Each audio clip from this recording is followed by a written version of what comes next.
तो दोस्तों आप सभी स्वागत है आप सभी के अपने यूट्यूब चैनल पर सीटेक 2021 31 जनवरी 2021 का मॉर्निंग शिफ्ट का पेपर यहाँ पे दोस्तों हो चुका है सफलतापूर्वक संपन्न। और जितने भी हमारे पास क्वेश्चन थे सारे के सारे यहाँ पे सॉल्यूशन के साथ हम आप सभी के लिए लेकर आ चुके हैं और सबसे पहले सबसे सटीकता के साथ आप सभी तक एनालिसिस प्रस्तुत करने वाले हैं। और दोस्तों वीडियो को आगे बढ़ाने से पहले आप सभी बता दें, जितने भी कैंडिडेट हैं अगर आप लोग चैनल पे पहली बार आए तो दोस्तों नीचे ही एक लाल कलर का सब्सक्राइब का बटन दिया रहता है, उसको प्रेस करके बेल आइकन को जोड़ दबा लें ताकि आगे से कोई भी एजुकेशनल वीडियो अपलोड हो सीटेक 2021 से रिलेटेड या 22 से रिलेटेड आप सभी तक सबसे पहले उसका नोटिफिकेशन पहुंच जाए।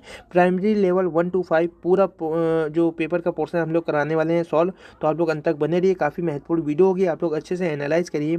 जैसा कि आप लोगों को बताया गया था पेपर का जो लेवल होगा ईजी टू मॉडरेट रहेगा और दोस्तों वही हुआ है। चलिए दोस्तों वीडियो को स्टार्ट करते हैं। इस वीडियो को आप लोग लाइक करके एक बार शेयर कर देना उन सभी कैंडिडेटों के पास जो सीटेक एग्जाम 2022 में देने वाले हो या आगे की पालियों में जो सीटेक की तैयारी कर रहे हो, ठीक है, तो उनको जरूर शेयर करें वीडियो को, काफ़ी महत्वपूर्ण वीडियो है।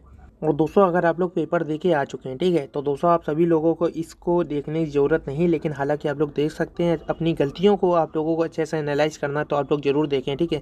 काफ़ी सारे कैंडिडेट यहाँ पे एक गलती करते हैं क्योंकि कोविड के कारण दोस्तों आप सभी का पेपर पोस्टपोन हुआ था, ठीक है। उसके बाद यहाँ पे सीटेक जो बदले हुए पैटर्न पर आधारित पहला जो पेपर होने वाला है, ठीक है, कोविड-19 के बाद, तो यहाँ पे कुछ दिशा निर्देशों में भी कुछ चेंजमेंट आया है, ठीक है। तो आप लोगों को अच्छे से दिशा निर्देश पढ़ लेने, काफ़ी सारे कैंडिडेटों ने नहीं पढ़े होंगे, ठीक है। तो आप लोग अच्छे से एक एक पॉइंट यहाँ पे पढ़े, हम पूरे दिशा निर्देश पढ़ के नहीं बताने वाले हैं आपको, ठीक है। आप लोग अच्छे से पढ़ लीजिएगा, इंस्ट्रक्शंस जितने भी आपको अच्छे से फॉलो करने, नहीं तो दोस्तों आप सभी लोगों का यहाँ पे कुछ ना कुछ अगर गलती हुई तो आपका रिजेक्ट कर दिया जाएगा। सीटेक में ऐसे बहुत सारे हमने केसेस देखे हैं कि नेम में कुछ गलती हो गई या कहीं पे आपका रोल नंबर नहीं पुट किया गया है, ठीक है। तो ऐसे गलतियाँ होती रहती हैं कैंडिडेटों से, तो आप लोग ये सभी जो रूल्स और रेगुलेशन अच्छे से पढ़ लें, ठीक है। अब हम पढ़ाते हैं मतलब हम सोल्यूशन बताते हैं और आप लोग इनको जल्दी से अच्छे से पढ़ जरूर लीजिएगा। जैसा कि आप लोग जानते हैं आपका जो पेपर है 5 भागों में बटा हुआ है, ठीक है। पहला जो पेपर है बाल विकास और शिक्षा शास्त्र का है, ठीक है। दूसरा आपका गणित का है, तीसरा आपका पर्यावरण अध्ययन का है और यहाँ पे चौथा और पांचवा आपका भाषा 1 और भाषा 2 के हैं, ठीक है। तो अच्छे से आप लोग इसको देख लीजिएगा, ठीक है। हम सीधा पेपर की ओर बढ़ते हैं। जैसा कि आप लोग जानते हैं पेपर आपका हिंदी और इंग्लिश बाइलिंगुअल था, ठीक है। अगर आप लोग इंग्लिश मीडियम से हैं यानी कि आप अगर इंग्लिश समझते हैं तो दोस्तों आप लोगों को हम लिंक डाल देंगे आपको वीडियो को अपलोड होने के आधे घंटे बाद, ठीक है। तो आप लोग उस पर अपना क्लिक करके आप लोग डाउनलोड कर सकते हैं। इंग्लिश का हम पूरा उसमें सॉल्यूशन डाल देंगे, ठीक है। हिंदी की बात कर लेते हैं तो जो पहला क्वेश्चन था कि आनुवंशिकता और पर्यावरण की भूमिका के बारे में निम्नलिखित में से कौन सा कथन सत्य है, ठीक है। पहला ऑप्शन था आपका विकास के कुछ पहलू आनुवंशिकता और कुछ अन्य पर्यावरण से अधिक प्रभावित होते हैं, ठीक है। तो दूसरा इसका जो हम देखिए हम गलत ऑप्शन की ओर नहीं बढ़ते हैं, सीधा हम सही ऑप्शन ही आपको बताते हैं, ठीक है। तो पहले का जो आंसर था वो पहला ही सही था, ठीक है।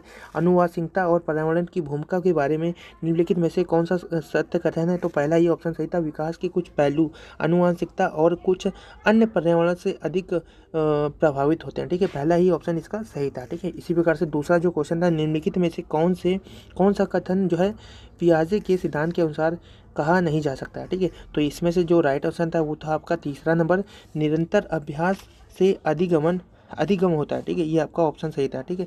निरंतर अभ्यास से अधिगमन होता है, ये आपका ऑप्शन यहाँ पे सही था, ठीक है। तो यहाँ पे पियाजे के सिद्धांत के अनुसार ये नहीं कहा जा सकता है कि निरंतर अभ्यास से अधिगम होता है, ठीक है। तो यहाँ पे तीसरा ऑप्शन सही था। निम्नलिखित में से कौन सी पूर्व संक्रिया विचार यहाँ पे आप लोग पूरा देख सकते हैं, संक्रियात्मक विचार की एक सीमा नहीं है, ठीक है। तो दोस्तों इसका जो राइट आंसर था वो था आपका दूसरा, ठीक है।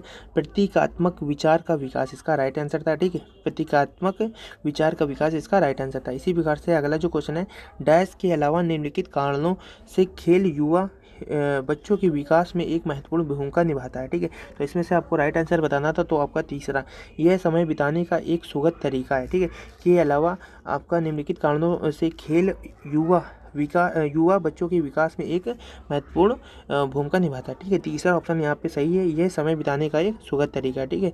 और यहाँ पे आपका अगला जो क्वेश्चन था, ठीक है, अगला जो क्वेश्चन था आपका पांचवा, निम्नलिखित में से कौन सा जो प्रश्न बच्चों को गंभीर रूप से सोचने के लिए आमंत्रित करता है, ठीक है। तो इनमें से जो राइट आंसर था वो था आपका ऑप्शन नंबर 4 यहाँ पे साइन राइट आंसर था। विभिन्न तरीकों से हम इसे कैसे हल कर सकते हैं, इसका राइट आंसर यही था, ठीक है। और अगला जो क्वेश्चन था कि निम्नलिखित में से कौन सा विकल्प प्रगतिशील शिक्षा का सबसे अच्छा वर्णन करता है, तो दोस्तों इसका राइट आंसर था, इसमें से पहला दूसरा तीसरा सभी दिए गए थे, लेकिन दोस्तों इसमें जो राइट आंसर था वो पहला ही यहाँ पे सही था। कर से सीखना, परियोजना विधि, सहयोग से सीखना। ठीक है, इसका यही राइट आंसर था। शिक्षा का सबसे अच्छा वर्णन कराता है। ठीक है, यही राइट आंसर आपका पहला ऑप्शन राइट आंसर था। अगला क्वेश्चन था प्रगतिशील शिक्षा के बारे में निम्नलिखित में से कौन सा कथन बताता है। तो पहला था यहाँ पे शिक्षा स्वयं ही जीवन है। ठीक है, तो यहाँ पे जो सातवें का राइट आंसर था वो आपका तीसरा नंबर था। स्कूलों में शिक्षा सामाजिक और प्राकृतिक दुनिया को प्रतिबिंबित करें। ठीक है, इसका ऑप्शन अब यहाँ पे तीसरा सही था। ठीक है, ऑप्शन नंबर तीसरा यहाँ पे सही था। अगला क्वेश्चन था यहाँ पे कोलंसवर्ग के सिद्धांत के योगदान के रूप में निम्नलिखित में से किसे माना जा सकता है। ठीक है, तो इसमें से जो राइट आंसर था वो आपका था पहला ही नंबर आपका राइट आंसर था। उनके सिद्धांत ने संज्ञानात्मक परिपक्वता और नैतिक परिपक्वता के बीच एक संयोग का समर्थन किया था। ठीक है, ऑप्शन पहला ही यहाँ पे सही था। कोहन वंश के जो आपका सिद्धांत के योगदान के रूप में इसमें पहला ही ऑप्शन आपका सही है। ठीक है, अगला क्वेश्चन आपका निकटवर्ती विकास का क्षेत्र संदर्भित करता है। तो 209 का जो राइट आंसर था वो आपका तीसरा नंबर था। एक संदर्भ को जिसमें बच्चे सहयोग के सही स्तर के साथ कोई कार्य लगभग स्वयं कर सकते हैं। ठीक है, तीसरा ऑप्शन यहाँ पे सही आंसर था इसका। अगला जो क्वेश्चन था उभयलिंगी व्यक्तित्व। देखिए यहाँ पे कई सारे सेट मिले होंगे आप लोगों को। ठीक है, जैसे कि आप लोगों को अलग अलग यहाँ पे सेट नंबर ऊपर लिख देता है। ठीक है, तो क्वेश्चन आगे पीछे हो सकते हैं, तो उसकी चिंता ना करें आप लोग। ठीक है, आप अगला जो क्वेश्चन है उभयलिंगी व्यक्तित्व, यहाँ पे आपका ऑप्शन इसमें से कौन सा सही है। ऑप्शन नंबर दूसरा सही है यहाँ पे। एक उभयलिंगी व्यक्तित्व में आमतौर पर माने गए मर्यादा और स्त्री गुणों का संयोजन होता है। ठीक है, यहाँ पे ऑप्शन नंबर यहाँ पे दूसरा सही है। ठीक है, 10वें का ऑप्शन नंबर दूसरा सही है। इसी प्रकार से यहाँ पे जो आपका 11वां क्वेश्चन है बच्चे डैश को छोड़कर अन्य सभी के द्वारा लिंग भूमिकाएं ग्रहण करते हैं। ठीक है, तो दोस्तों इसका जो राइट आंसर है वो है आपका चौथा नंबर इसका राइट आंसर है। बच्चे जो है ये आपका ट्यूशन को छोड़कर अन्य सभी के द्वारा लिंग भूमिकाएं ग्रहण करते हैं। ठीक है, तो इसका राइट आंसर क्या है, ट्यूशन इसका राइट आंसर है। मानवीकृत परीक्षणों की आलोचनाओं में से एक यह है कि, तो इनमें से आपको कौन सा राइट आंसर था बताना था। तो पहला ही ऑप्शन आपका राइट था। वे मुख्य रूप से मुख्य धारा की संस्कृति का प्रतिनिधित्व करते हैं और इसलिए पक्षपाती होते हैं। ठीक है, ऑप्शन नंबर पहला ही यहाँ पे सही था। ठीक है, 12वें का। इसके बाद अगला क्वेश्चन है एकाधिक बुद्धिमानी का सिद्धांत कहता है। क्या कहता है, एकाधिक बुद्धिमानी का सिद्धांत क्या कहता है। 13 नंबर ऑप्शन का यहाँ पे दूसरा सही था। बुद्धि कई प्रकार की हो सकती है। ठीक है, बुद्धि जो है आपकी कई प्रकार की हो सकती है। ऑप्शन नंबर यहाँ पे दूसरा सही था आपका, बुद्धि आपकी कई प्रकार की हो सकती है। ठीक है, 13वें का दूसरा यहाँ पे सही था। ठीक है, इसी प्रकार से अगला क्वेश्चन है शिक्षक सीखने के लिए मूल्यांकन और सीखने के लिए मूल्यांकन दोनों का उपयोग कर सकते हैं। तो दोस्तों 14वें का राइट आंसर था पहला। ठीक है, शिक्षक सीखने के लिए मूल्यांकन और सीखने के लिए ठीक है मूल्यांकन दोनों का उपयोग कर सकते हैं। पहला ऑप्शन सही था बच्चों की प्रकृति और उपलब्धि स्तर को जानने में। ठीक है, तो राइट आंसर क्या है, पहला ही इसका उत्तर राइट है। ठीक है, इसी प्रकार से 15वां जो क्वेश्चन था निम्नलिखित में से कौन सा सतत और व्यापक मूल्यांकन से संबंधित नहीं है। तो दोस्तों इसका जो राइट आंसर था वो आपका चौथा था कि यह बच्चों को धीमे, खराब या बुद्धिमान के रूप में चिन्हित करने की कोई उपयोगी होती है। ठीक है, तो इनमें उपयोगी होती है। ठीक है, यही आपका गलत ऑप्शन था। ठीक है, राइट आंसर क्या है आपका, सभी तीनों के तीनों राइट थे, यही गलत था।